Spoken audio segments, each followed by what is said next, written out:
सकता है तुम्हें मेरी बातों पर यकीन ना आए, सबूत लाने में शायद बहुत वक्त लग जाए, लेकिन मैं हाथ जोड़ता हूँ तुम्हारे आगे, मेरा यकीन करो। तुम्हारा शौहर जो खुद को एक फाइनेंसर कहता है, एक बहुत बड़ी मालियाती फ्रॉड में मुलव्वस है और आज या कल वो अदालत में जाएगा।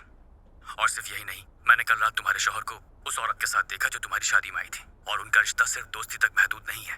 और हाँ, एक बात और, मुझे तानिया ने बताया कि तुम्हें कैद करके रखा हुआ है उसने। क्या ये बात सच है?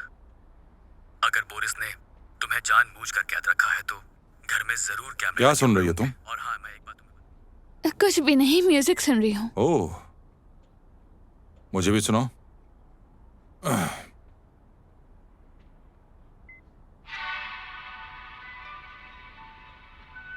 अच्छा म्यूजिक है, तुम्हारी चॉइस अच्छी है।